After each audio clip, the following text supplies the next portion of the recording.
घसीटा जा रहा होगा, अल्लाह की बारगाह में वो कमजोर कह रहा होगा, जिसका तू हक मार के गया होगा वो खड़ा होगा, जिसकी तूने मैन छांटी होगी वो खड़ा होगा, जिसका तूने घर में से जो है हिस्सा नहीं दिया होगा वो खड़ा होगा, जिसका माल मार के गया होगा वो खड़ा होगा, जिसे दुनिया में तूने हाथ से तकलीफ दी होगी वो खड़ा होगा, जिसे ज़बान से तकलीफ दी होगी, या अल्लाह उस पर मेरा हक बनता है।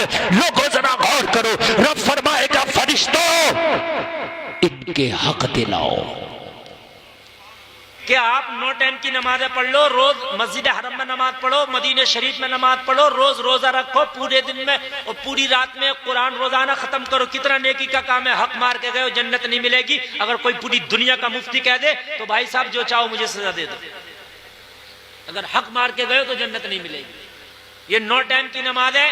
तुम कहोगे मौलाना फिर कहां जाएंगी, ये काबे का हज कहां जाएगा, और फिर ये कुरान की तिलावत कहां जाएगी, ये रोजे कहां जाएंगे, क़याम कहां जाएंगे, ये सदक़े कहां जाएंगे, ये अल्लाह अल्लाह कहां जाएगी। तो वो भी सुनो, ये कहां जाएगा, ये सुनो कहां जाएगा। मैदान महशर होगा,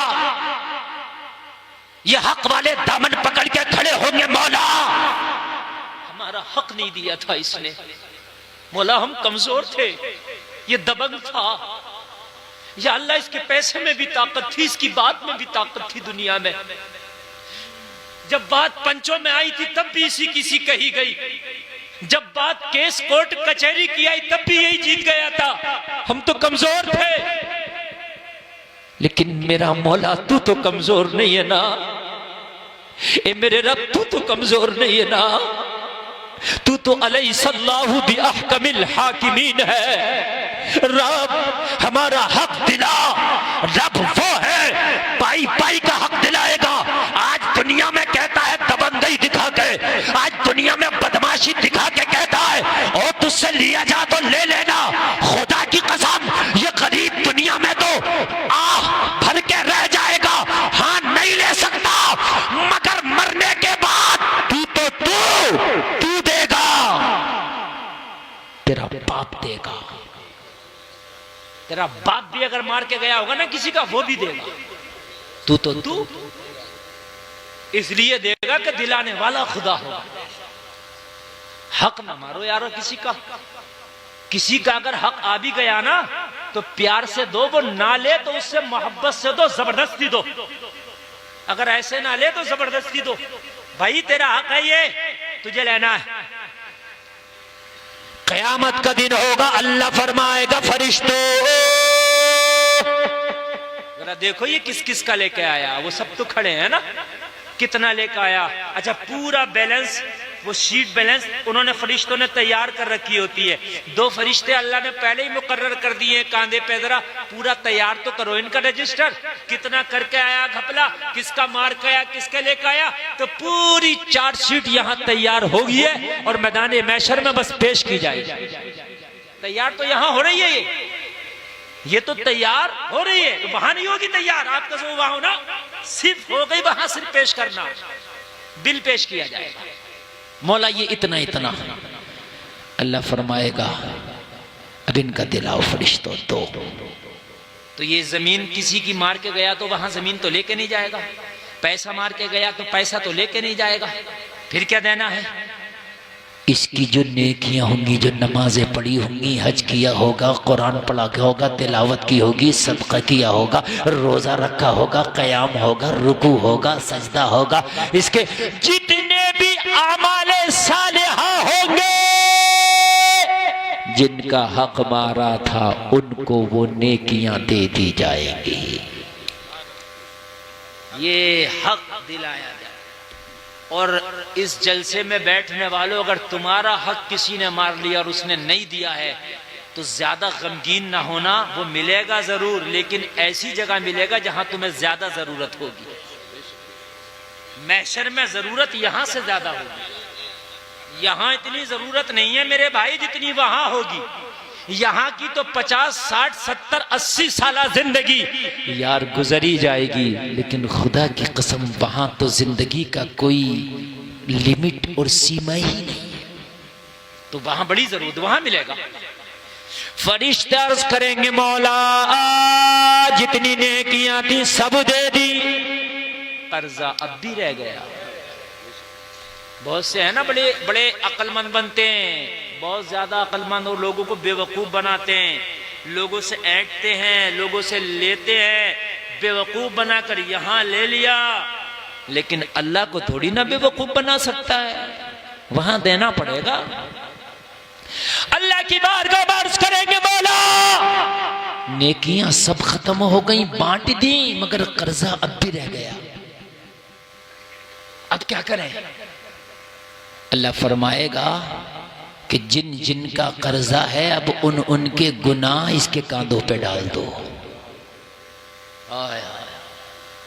जिन जिन का कर्जा था उनके गुनाह इसके काहे पे डाल दो, जोर से बोलो, कांधे पे डाल दो। तो यहां से जो नेकियां लेके गया वो तो दे दी उनको जिनका ले आया था, लेकिन उनके गुनाह भी आ गए, उनके गुनाह भी आ गए।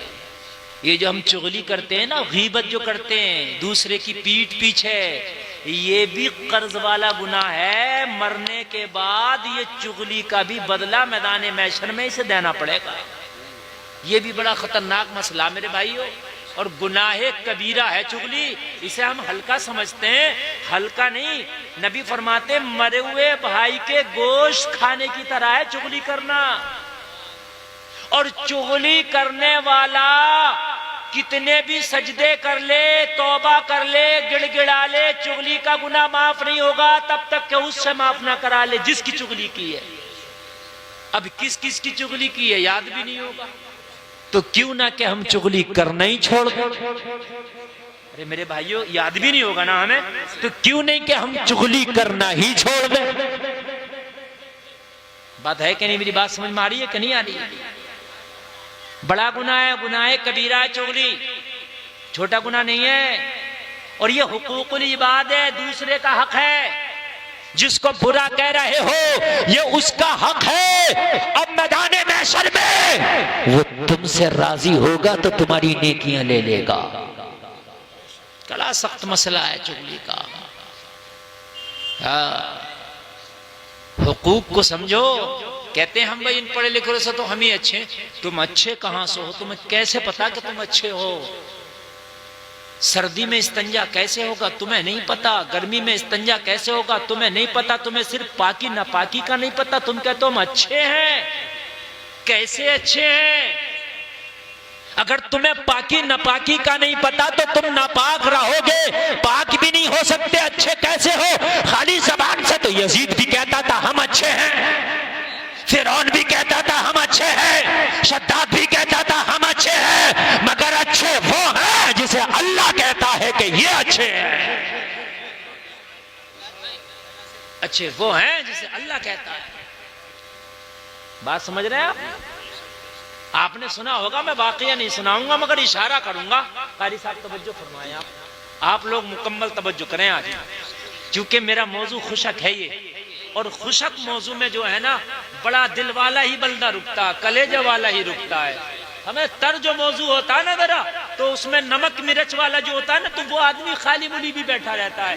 लेकिन ऐसे मौजू में ना शैतान नहीं रुकने देता। शैतान को पता होता है इसने रुक लिया तो इसकी तो यार आखिरत बन जाएगी, ये मौलवी तो इसको यार आखिरत संवारने में लग गया, चलो उठा के लेके चलो। किसी को सर्दी के बहाने से, किसी को इस्तंजा के बहाने से, किसी को किसी बहाने से, मगर आज लाहौल पढ़ देना और अपने दिल से कह देना आज नहीं जाऊंगा। रूह की ग़िज़ा तो आज के जलसे में मिली है,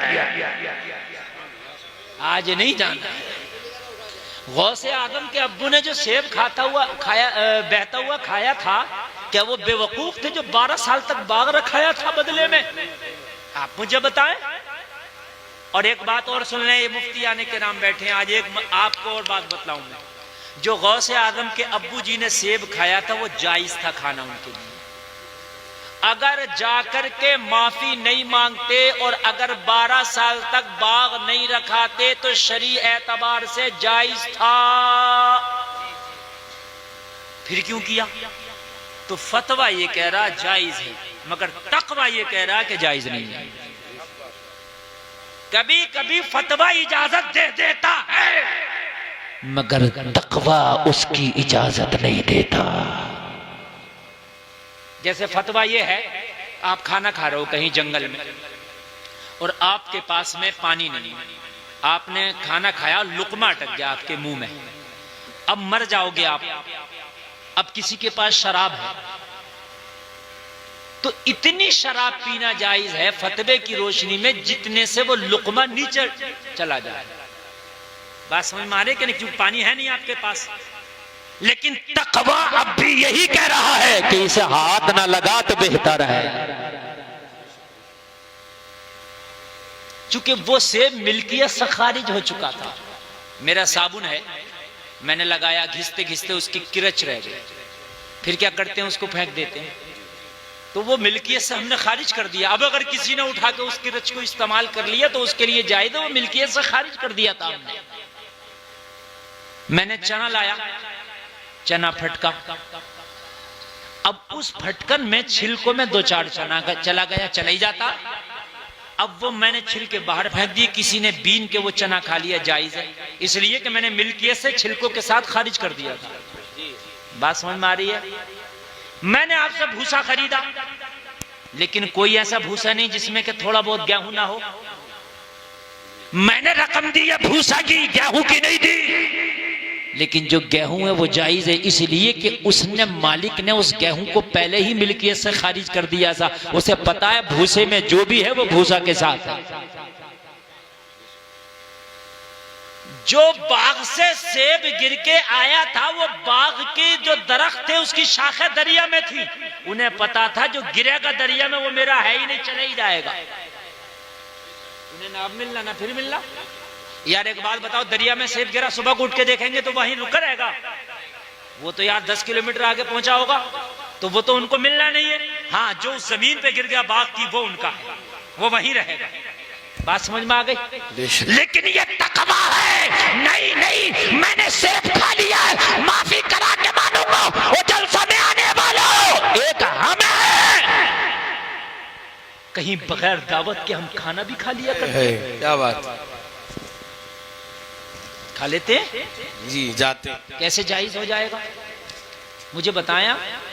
मंजर इस्लाम से एक फतवा निकला। हुजूर अल्लामा आकिल साहब क़िबला मेरे उस्ताद मोहतरम और दीगर मुफ्तियान किराम ने कहा, जो अफ्तारी जाती है मस्जिद में रोजादारों के लिए, बगैर रोजादार उसको नहीं खा सकता, इसलिए कि वो रोजादार के लिए गई है। अगर हाँ उसकी नीयत ये है कि रोजादार और बगैर रोजादार सब खाएं तो अलग बात है, लेकिन अगर रोजादार के लिए इफ्तारी है तो रोजादार ही खाएगा। हमने देखा है, नाम है इफ्तार पार्टी और खाते हैं बगैर रोजे वाले ज्यादा। हक बात। मैंने खुद देखा नेताओं की इफ्तार पार्टी में वो नेता जाते हैं जिन्होंने जिंदगी में कभी रोजा नहीं रखा। रोजा न रखा। सही बता रहा हूं। मैंने देखी मुलायम सिंह की इफ्तार पार्टी, रखा होगा कभी रोजा? बताया। और यानी कितने नेता बता रहा हूं। खुदारा अल्लाह से डरो यार, किसे धोखा दे रहे हो? क्या अल्लाह नहीं जानता कि तू किसकी रोजा पार्टी करा रहा? तू दिखावे कर रहा है ये? अरे अल्लाह से क्या खौफ बिल्कुल खत्म हो गया?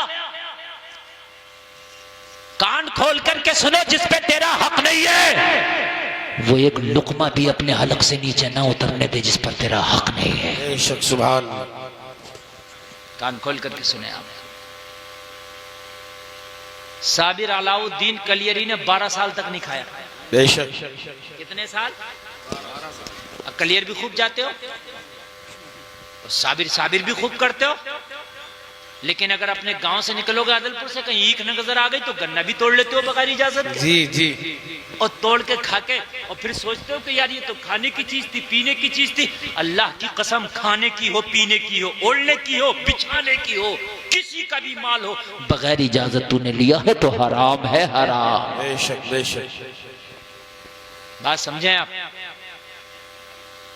और जलसे में आने वालों, बुजुर्गों का हाल सुनो, बुजुर्गों की जिंदगी पे जरा नजर डालो। जिस पर हक नहीं, फाकों पे फाके हो रहे हैं, मगर खुदा की कसम कभी हाथ नहीं लगाया, बेशक। कभी नहीं लगाया।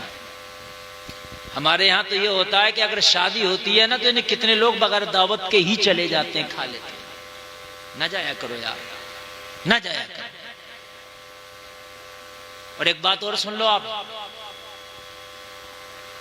अगर कोई ये कहे ना यार मेरी दावत है मेरे साथ चल, मैं हूं तो कहना तेरी दावत है मेरी नहीं है। हाँ, सही बात, हक बात। तेरी है मेरी नहीं है। यार तू तो मेरा दोस्त है, मैं हूं ना। हाँ तू है मेरा दोस्त है, लेकिन जब तूने मुझसे दोस्ती की थी और मैंने तुझसे दोस्ती की थी तो खाने की जिम्मेदारी शादी वाले ने थोड़ी ली थी। सही बात। दोस्ती मेरी है, दोस्ती तेरी है। इस गरीब ने थोड़ी ना जिम्मेदारी ली थी कि दोस्ती तुम करो, खाना मैं खिलाऊंगा।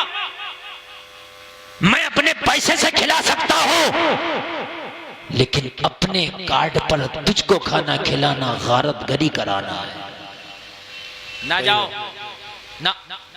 और खाने पीने के मामले में तो जितना हो सके एहतियात बरतो, इसलिए कि जो खाना खाओगे उससे खून बनेगा। हराम का लुकमा खाओगे तो क्या खून हलाल का बनेगा? सही बात।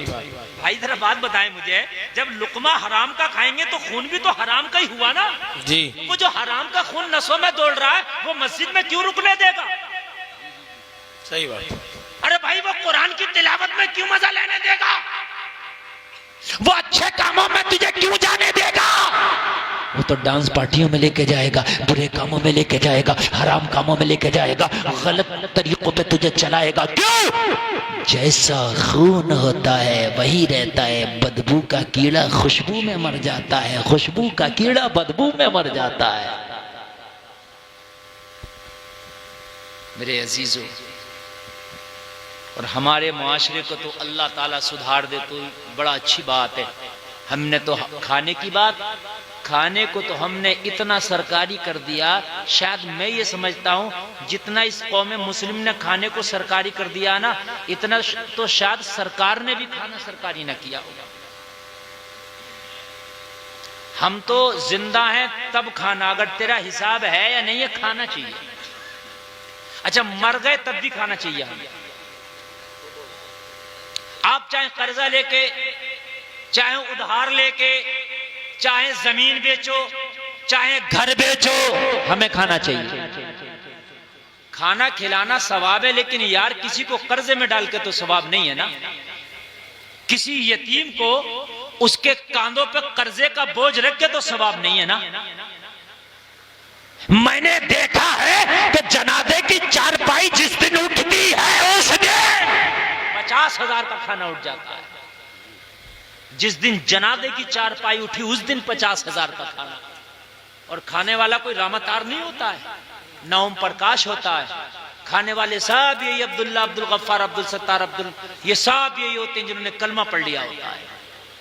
जलसे में आने वालों जरा मुझे आप बताओ कि जिसके घर से जनाजा उठा है, आप जरा अपने सीने पे हाथ रखो, उसका बाप बीमार था, बच्चों ने कर्जा ले ले करके अपने बाप की इलाज कराया। बाप बीमार है, बच्चा कर्जा ले लेके उसका इलाज कराता है। लेकिन एक दिन ऐसा भी आया कि बाप की सांसें टूट गई, बाप की जिंदगी का इख्तिताम हो गया। लेकिन यतीम बच्चों को जो बाप छोड़ के गया है, बच्चों के कांधों पे वो कर्जे का बोझ छोड़ के गया है। लोगों जरा अपने सीने पे हाथ रख के फैसला करना, गरीब है, बाप इंतकाल कर गया, बच्चों पे दागे यतीमी लग गया। बाप अपनी जिंदगी में ही बच्चों को वो कर्जमंद छोड़ के गया था, लेकिन बाप मरा है तो बच्चा कर्जे में है। बाप मरा है, कारोबार को ताला लगा है। बाप मरा है, कारोबार बंद हो गया। बाप मरा है, कर्जा छोड़ के गया है। अब मुझे बताओ, इस बाप के मरने के बाद अगर हम 40 में तक लाख 2 लाख का खाना खा जाए तो ये यतीम बच्चा और कर्जे में चला जाएगा। अरे ये कहां से बच्चा दुआ देगा, कहां से तुमसे रब की रहमत राजी होगी, मुझे बताओ। मैंने देखा है अगर बाप का इंतकाल हो गया, कोई नहीं आता बस्ती वाला, एक गरीब यतीम तू टेंशन ना लेना, बता तेरा बाप तेरे ऊपर कितना कर्जा छोड़ के गया है। तेरे ऊपर अगर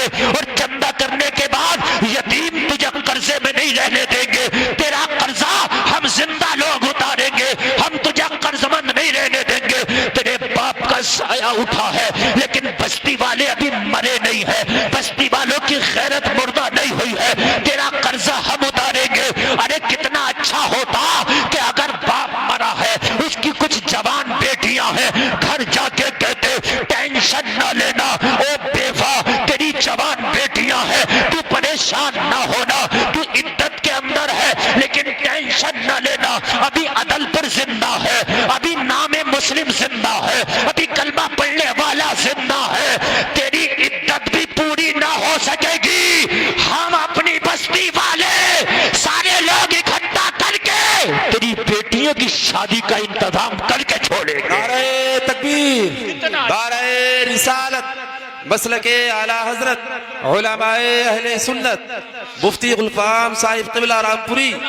इस्लाहे मुआशरा कॉन्फ्रेंस।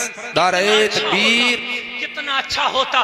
देखो मरने वाले 3 कैटेगरी के हैं, एक तो मरने वाला अमीर मरता है, चलो उसके लिए कोई बात नहीं, अगर वो कर्जा में भी है तो अमीर है, उसका बिजनेस और कारोबार है, ठीक है वो उभर जाएगा। एक मिडिल क्लास का है, अगर ज्यादा बोझ डाल दिया तो दब जाएगा, लेकिन उसको भी अगर हल्का सहारा आपने ना दिया कोई बात नहीं, लेकिन बोझ ना डाला वो भी संभल जाएगा। लेकिन एक गरीब है, आपने सहारा तो नहीं दिया, लेकिन जिस दिन बाप मरा था दूसरा दिन आया, बता तीजे में कितनी देगें बनेंगी, बता कितना गोश्त आएगा, बता कितना चना आएगा, 50,000 का खर्चा हमने दूजे वाले दिन बता दिया। लेकिन उस यतीम से ये ना पूछा बता तेरा बाप कर्जा कितना छोड़ के गया है, उस गरीब यतीम से ये नहीं पूछा बता तेरी कितनी बहनें जवान हैं, बता इस मरने वाले की कितनी बेटियां जवान हैं। होना तो ये चाहिए था कि जब तक इसकी बीवी इद्दत से न निकल सकी थी उससे पहले उसकी बेटियों के निकाह का इंतजाम हमने कर दिया होता। कौन करता है? नहीं करते। कौन करता है? नहीं करते। काश उस यतीम बच्चों के कर्जे का इंतजाम हमने कर दिया होता, नहीं करते। बल्कि हम कहते हैं कि ये बता कितना खाना बनेगा, और वो खाना जब बनाता है ना तो जरूरी नहीं जब वो पहले से कर्जे में था तो अब रात में कोई जिब्रील नहीं दे गए उसको पैसा। गरीब और कर्जा लेता है, और कर्जा लेने के बाद में फिर वो खिलाता है, फिर वो दावतें करता है। हमें तो जब तक दावत ना हो ना हम तो फातिहा में भी नहीं जाएंगे, इसलिए कि हम तो फातिहा भी किराए वाली पढ़ रहे हैं। हाँ, हमारी दावत करेगा तो हम फातिहा में जाएंगे। अरे कितना अच्छा होता कहते मैं तेरे घर पे एक लुकमा नहीं खाऊंगा, हाँ मैं फातिहा में जाऊंगा, मैं जरूर फातिहा में जाऊंगा, इसलिए कि मेरा रिश्ता तेरे खाने से नहीं है, मेरा रिश्ता तेरा कोरमा से नहीं है, मेरा रिश्ता तेरी बिरयानी से नहीं है, मेरा रिश्ता तो उससे था जो मर के कब्र में चला गया है। क्या उससे इतनी भी मोहब्बत नहीं कि उसकी फातिहा में जाकर 2 हाथ उठा सको? हाथ जब भी उठाएंगे जब दावत होगी, और न फातिहा में भी नहीं जाएंगे। फिर लोग कहते हैं हजरत क्या करें, हमारे यहाँ का माहौल ही ऐसा है, अगर तू ना खाएगा खुदा की कसम जब खाना बचेगा और जब कोई खाएगा नहीं मैयत का खाना तो दूसरी मैयत में कोई खाना ही नहीं बनाएगा कि हमारी बस्ती में तो कोई खाता ही नहीं है यार, तो बनाए क्यों? लेकिन मर गए एहसास, हमारे अंदर का मुसलमान मर गया। लोगों, हमारे अंदर का मुसलमान बिल्कुल खत्म है, हम चढ़ती फिरती लाश है। अरे मुझे बताओ, अगर मरने से लेकर 40 में तक इसका 1 से 1.5 लाख रुपया अगर तुम खाने में ना बर्बाद किए होते तो शायद इसका कर्जा उतर जाता, शायद उतर जाता। और एक बात बताऊं, ये बहुत लंबा खाना तो शादी में भी नहीं आया, मैयत की बात कर रहे हैं, बहुत लंबा खाना लाएं। ये जो लंबी लंबी बारातें जा रही हैं, किसी आलिम से पूछ के आए, लड़की वाला अखलाकी तौर पे खिला दे तो अच्छी बात है, वरना लंबा खाना तो शादी में भी नहीं है। नबी फरमाते हैं शादी को आसान करो। हमने तो मैयत को हार्ड कर दिया मियाँ। अभी एक जगह मैयत हुई, 8 भगोने खत्म हो गए मैयत वाले दिन, दोबारा बना खाना।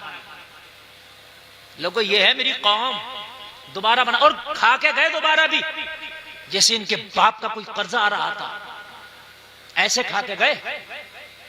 यानी खत्म हो गया खाना, दोबारा बना, और फिर भी दोबारा ये बगैरत दम खा के गए। फिर हम कहते हैं कि यार एहसास मर गया। मैयतों के खाने खाते फिरते और फिर सोचते हो एहसास भी जिंदा रहा है? वो खिलाने वाला तो चलिए खिला रहा, लेकिन तू किस दिल से खिला रहा है?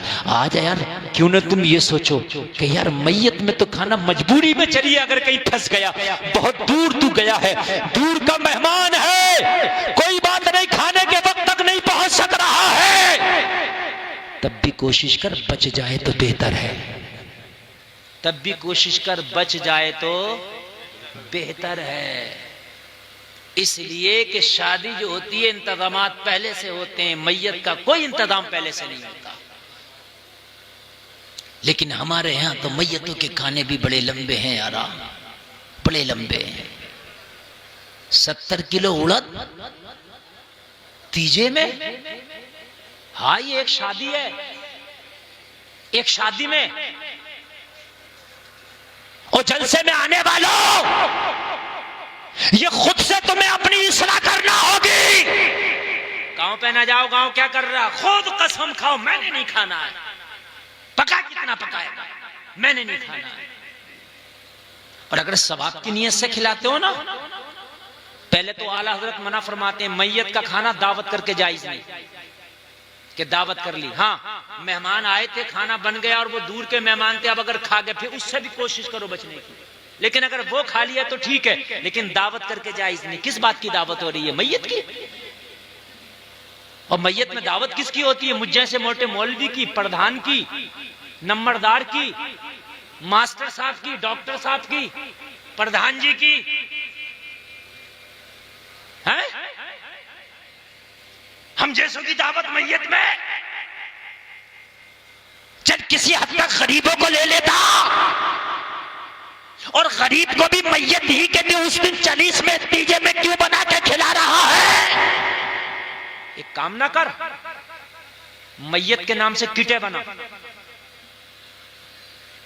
10 किलो चावल, 10 किलो आटा, 5 किलो दाल, 2 किलो रिफाइंड, नमक, मिर्ची, मसाला, धनिया, सब कुछ किट बना और लिस्ट बना। और ये किट वो बनाए जिसके घर में असासा है, वो चाहता मैयत के नाम से कुछ करूं मैं, वो। और लिस्ट बना लो कि मेरी अदलपुर में गरीब कितने हैं, जो वाकई गरीब हैं, या अदलपुर में नहीं आसपास में भी जो हैं। चुपके सी रात में जाओ उनके घर में, ये राशन किट रात में दे दे। ये गरीबों के बच्चे खाएंगे ना, तो अल्लाह की कसम तेरे मरने वाले को ज्यादा सवाब होगा। मगर रस में चल रही है, रस में है तो वो तीजे में खिलाऊं। अरे क्यों खिलाएगा तीजे में? तुझे खाना ही तो खिलाना है। अरे बात है कि नहीं है? मदरसे में जाओ जिसमें बाहर के बच्चे खाना खाते हो, जिसमें मदरसे में खाते हो, वहां जाओ, पूछो कितने का खाना बनता रोजाना का? वो कहे इतने का। बोलो अपने अब्बा के नाम से इतने दिन का खाना मैं खिला रहा हूं। सुभान अल्लाह तो बोल दो। सोच रहे हो मौलाना हमारा खाना मरवा रहा, तो हम क्यों बोले? नहीं, हंसने की नहीं, रोने की बात है अजीजों। समझ रहे हैं आप? मैयत के नाम पे अगर खाना खिलवाना तो मैं बताऊं आपको, किसी का इंतकाल हो जाए जल्दी से जाएगा, कुरान का हदिया करा कर लाएगा। मस्जिद में इतनी पेटियां पहले से रखी हैं कुरान की, फिर और ना वो पड़ी जा रही है, बेउर्मती हो रही है उनकी, वो इधर रखी जा रही है, कोई उठा के उधर रख देता, उधर रख देता। मैंने देखा 30-30, 50-50 पेटियां कुरान की रखी हैं मस्जिदों में। अरे भाई ये तो बता दे मुझे यार।